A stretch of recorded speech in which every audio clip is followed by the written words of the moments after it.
Halo semuanya, selamat datang di channel yang tidak layak untuk dihina ini. Sebelum kita mulai, atur posisi santainya, seruput kopinya, dan mari kita berkhayal. Sosok yang tampan dengan rambut berwarna putih itu muncul di depan Dewi Bunga, dan wajahnya terlihat sangat marah ketika memandang leluhur Chang. Entah kenapa saat leluhur Chang melihat wajah menyeramkan pria itu, dia seperti pernah melihatnya. Bahkan aura mengerikan dari pria ini, dia sepertinya pernah merasakannya juga. "Kamu siapa?" tanya leluhur Chang. "Entahlah," jawab bayi kecil dengan suara tenang, tapi penuh dengan niat membunuh. Sebuah lubang hitam muncul di belakang leluhur Chang. Lalu lubang hitam itu mengisap roh leluhur Chang secara perlahan. "Ah, ternyata kamu adalah Kaisar Harimau. Ini tidak mungkin. Kaisar Harimau telah mati sejak ratusan juta tahun yang lalu," ucap leluhur Chang dengan gila. Dia tidak pernah menyangka, kalau dia akan bertemu dengan orang yang bahkan lebih kuat dari Kaisar Langit. Tidak lama setelah itu, roh leluhur Chang langsung ditelan tanpa sisa. Itu sudah jelas kalau sekarang dia benar-benar telah mati sepenuhnya. Wanita bawahan Dewi Bunga tercengang saat melihat bayi kecil, dan dia juga tidak pernah menyangka kalau Kaisar Harimau akan muncul di alam bunga. Tapi berkat Kaisar Harimau juga, dia dan Dewi Bunga akhirnya selamat. "Hufha, aku tidak menyangka kalau orang ini masih hidup setelah meledakkan dirinya," ucap bayi kecil sambil sedikit menghela nafas. Padahal dia datang ke sini karena khawatir dengan Dewi Bunga, tapi dia juga tidak menyangka, kalau kekhawatirannya ternyata benar. Untung saja dia cepat datang, karena kalau tidak, mungkin hal yang buruk akan terjadi kepada Dewi Bunga. "Apa, kamu?" ucap Dewi Bunga. Yinghua atau Dewi Bunga langsung memeluk bayi kecil saat dia berbalik, dan seketika saja bayi kecil terdiam mematung setelah dipeluk oleh Yinghua. Bayi kecil lalu melihat Yinghua yang memeluknya, dan ada air mata yang jatuh ke wajah cantiknya itu. "Hufha, maafkan aku," ucap bayi kecil yang tahu akan kesalahan yang dia lakukan terhadap wanitanya ini. Lain halnya dengan Lin Feng'er, yang selalu bersamanya sejak dia bereinkarnasi. Sedangkan Dewi Bunga sudah sangat lama dia tinggalkan, jadi karena itulah bayi kecil merasa sangat bersalah terhadap wanitanya yang satu ini. "Tidak masalah, yang penting kamu baik-baik saja," balas Dewi Bunga dengan senyum di wajahnya, walaupun air matanya masih saja jatuh. "Tenang saja, aku tidak akan lagi meninggalkanmu," ucap bayi kecil sambil menghapus air mata wanita cantik itu. Dewi Bunga mengangguk tersenyum kepada bayi kecil, dan dia sangat senang dengan kedatangan bayi kecil sekarang, karena itulah hatinya yang rindu kepada bayi kecil telah terobati. "Baiklah, mana tehnya? Suamimu sudah kembali, tapi tidak ada teh di sini." "Aish, wanita nakal," ucap bayi kecil membuat suasana menjadi lebih hidup.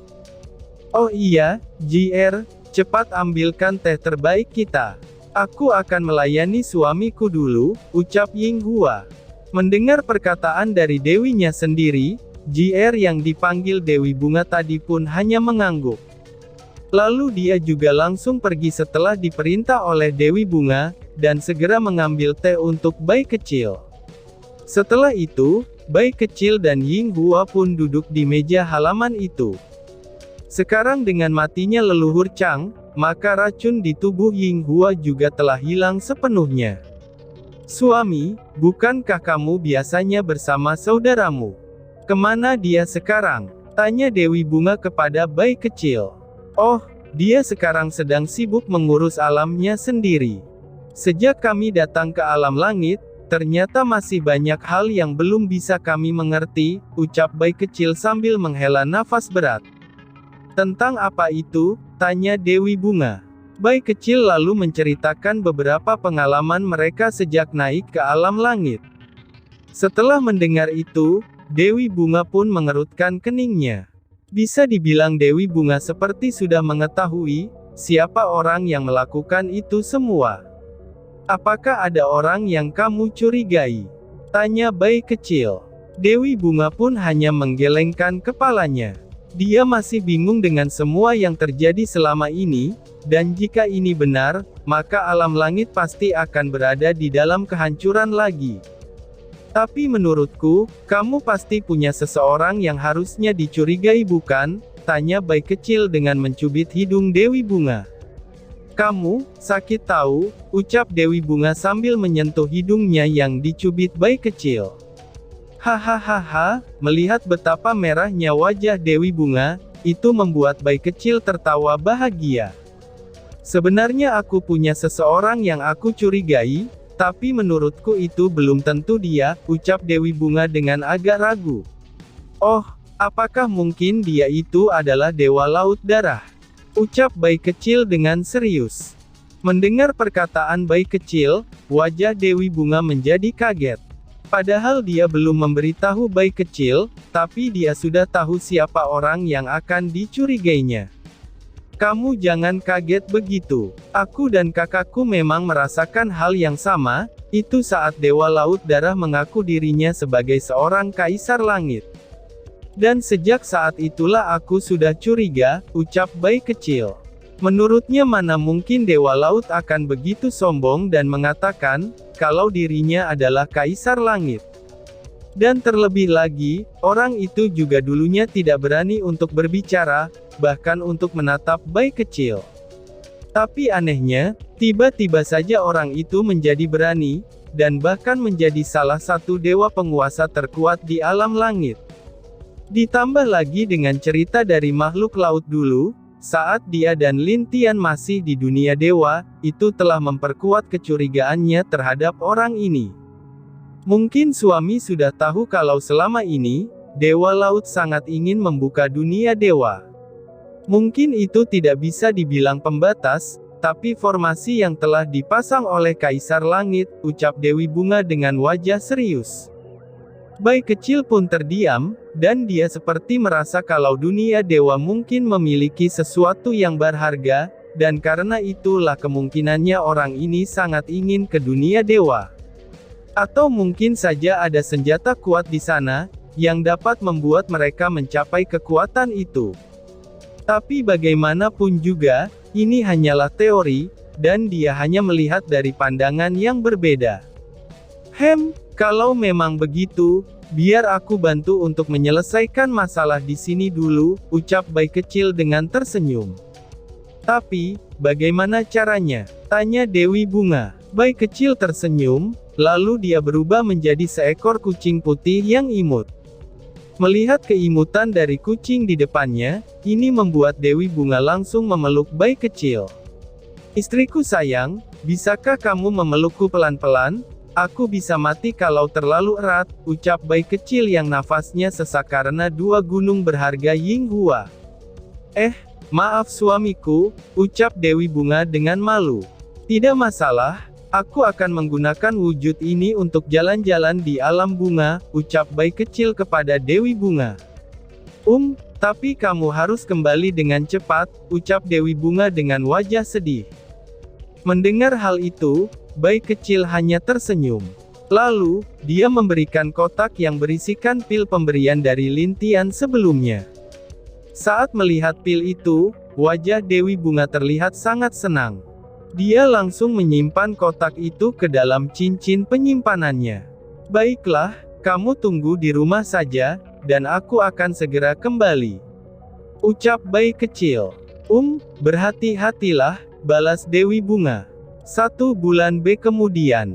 Di alam kehancuran, Lin Tian masih tenang dalam pelatihannya. Dia juga terlihat sedang membuat formasi waktu untuk latihannya. Selama sebulan ini, Lin Tian pun hanya beberapa kali keluar. Dan selebihnya, itu hanya dia lakukan untuk berlatih di ruangan rahasia. Sedangkan urusan alam kehancuran, itu diserahkan kepada Lan Jingyi. Sepertinya aku tidak bisa terus-terusan begini, ucap Lin Tian dengan wajah serius. Meskipun dia sudah mencapai alam dewa surgawi tingkat tinggi, tapi tidak ada kemajuan sedikit pun untuk menerobos ke alam selanjutnya, dan itu membuat Lin Tian agak tidak berdaya. Untuk mencapai alam dewa penguasa, itu benar-benar bukan hal yang mudah. Bahkan ada kultivator alam dewa surgawi yang butuh waktu puluhan, atau ratusan juta tahun untuk mencapai alam dewa penguasa.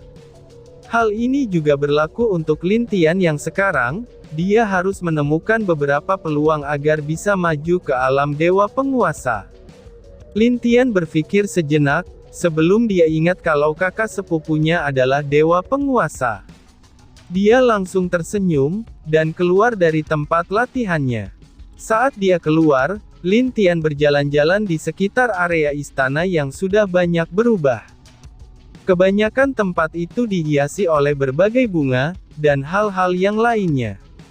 Di taman Lin Tian melihat seorang nenek tua yang sedang menyapu dengan tenang, dan dia juga terlihat menikmati hal yang dia lakukan itu. Lin Tian hanya tersenyum, lalu dia berbalik dan pergi mencari Mu Jing'er. Dan di halaman yang tidak jauh dari sana, Lin Tian melihat Mu Jing'er sedang bersama dengan Mu Lu'er duduk sambil tersenyum dan tertawa bersama. Segera, Lin Tian pun mendekat ke arah mereka dengan tenang. Saat keduanya melihat Lin Tian, itu ada sedikit senyum di wajah mereka, dan Mu Lu'er langsung melambaikan tangannya kepada Lin Tian. "Kakak laki-laki, ke sini," ucap Mu Lu'er dengan tersenyum. Lin Tian mengangguk, dan dia pun duduk bersama dengan keduanya di sana. Itu terlihat kalau Mu Jing'er suka tinggal di sini, dan ini membuat Lin Tian cukup senang. Ada alasan lain kenapa Lin Tian membiarkan Mu Jing'er tinggal di sini. Itu karena, dia adalah dewa penguasa. Dengan adanya dia, maka kemungkinannya tidak akan ada yang terlalu berani melawan alam kehancuran. Tapi saat Lin Tian memikirkan kelompok misterius itu, wajahnya terlihat agak muram. Orang-orang ini sungguh sangat merepotkan bagi Lin Tian, dan juga alam lainnya.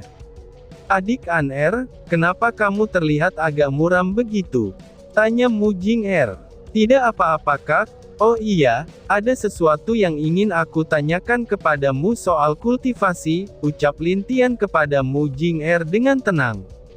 "Oh, kamu belum bisa melihat pintu untuk maju ke alam dewa penguasa ya?" tanya Mu Jing'er dengan senyum lembut. "Ya begitulah, sejak aku naik ke tingkat tinggi dewa surgawi, aku belum melihat sedikit pun peluangnya. Padahal, aku sudah menggunakan pagoda waktu," ucap Lin Tian dengan serius. Mendengar hal itu, Mu Jing'er sudah mengerti. Dia mengatakan beberapa pengalamannya kepada Lin Tian, saat dia naik ke alam dewa penguasa. Ternyata Mu Jing'er naik ke alam dewa penguasa karena, dia sudah menguasai hukum es serta beberapa keberuntungan di suatu alam rahasia yang aneh. Lin Tian yang mendengar hal itu terdiam, karena syarat pertamanya harus bisa menguasai hukum yang dia miliki. Tapi bagi Lin Tian, itu tidak terlalu sulit. "Kakak, apakah maksudmu kalau di alam rahasia itu memiliki energi yang berbeda dari alam langit?" ucap Lin Tian dengan kaget. Bukan berbeda, tapi bagaimana caranya aku menjelaskannya? Bisa dibilang alam itu seperti dibuat secara khusus untuk seseorang, yang akan naik ke alam dewa penguasa, ucap Mu Jing'er dengan agak ragu. Dia sendiri yang telah masuk ke alam itu pun tidak terlalu mengerti dengan sistem alam rahasia itu, dan yang dia tahu hanyalah banyaknya monster dengan berbagai elemen dan hukum di dalam sana. Yang lebih luar biasanya lagi adalah, semua monster dan binatang iblis di sana semuanya berada di alam dewa surgawi. Jadi untuk masuk ke sana, itu hanya seseorang yang berada di ranah alam dewa surgawi saja yang bisa masuk.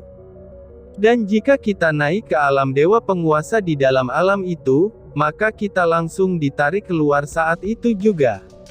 Jadi pada intinya, alam itu hanya menerima orang yang berada di alam dewa surgawi ke bawah, ucap Lin Tian yang mengerti dengan cerita Mu Jing'er. Mu Jing'er mengangguk, Dan dia juga tidak lupa untuk menceritakan pembagian tentang alam rahasia itu kepada Lin Tian, karena di alam itu terbagi menjadi 10 tingkat.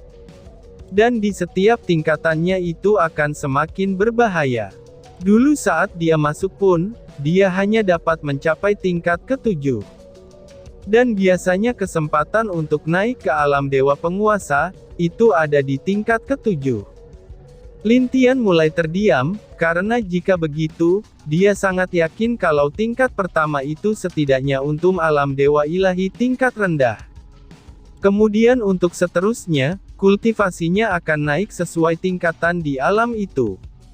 Tidak menutup berkemungkinan, kalau di tingkat yang lebih rendah dari alam itu tidak ada monster atau makhluk di dewa surgawi. Kapan alam itu dibuka lagi? Tanya Lin Tian dengan serius. Sudah hampir 10 juta tahun sejak alam itu terakhir kali dibuka. Jadi menurut kakak, mungkin dalam beberapa tahun lagi, dan paling lama 5 tahun, jawab Mu Jing-er setelah berpikir. Lin Tian yang mendengarkan itu mengerutkan keningnya, itu berarti dia masih ada waktu 5 tahun, dan dia mempunyai waktu untuk bersiap-siap. Apakah kamu ragu bisa masuk atau tidaknya, begitukah? Tanya Mu Jing-er. Aku ini adalah penguasa alam. Lalu, menurut kakak, apakah penguasa lain akan memberiku kebebasan untuk masuk ke sana? Tanya Lin Tian. Tentu saja, mereka pasti tidak akan melarangmu yang sekarang hanya di alam dewa surgawi. Tapi mungkin saja, itu akan ada beberapa masalah nantinya. Tapi kamu memiliki kakek dan juga pamanmu, jadi mungkin itu tidak akan terlalu sulit, balas Mu Jing-er. Dia juga sepertinya agak ragu, karena Lin Tian termasuk penguasa yang terlemah. Pasti akan ada orang-orang yang membuat dirinya kesulitan. Aku akan mencobanya, tapi di mana alam rahasia itu? Tanya Lin Tian. Mu Jing-er menjawab pertanyaan Lin Tian itu dengan tenang, dan sebenarnya portal masuk ke alam itu berbeda-beda. 10 juta tahun yang lalu, portal masuk itu berada di suatu wilayah alam bintang, dan sekarang keberadaan portal alam itu belum bisa dipastikan lagi. Jadi bisa dibilang, biasanya tanda-tanda kemunculan alam rahasia itu ditandai dengan kegelapan, dan akan ada teriakan aneh seperti lolongan naga yang sangat menyedihkan di alam itu. Dan saat itu juga, seluruh penguasa dapat merasakan di mana alam itu berada. Jika alam itu sudah terbuka, maka seluruh penguasa akan melakukan pertemuan dan membahas masalah alam rahasia itu. Dan tiba-tiba saja bersambung. Sekian dan terima kasih banyak.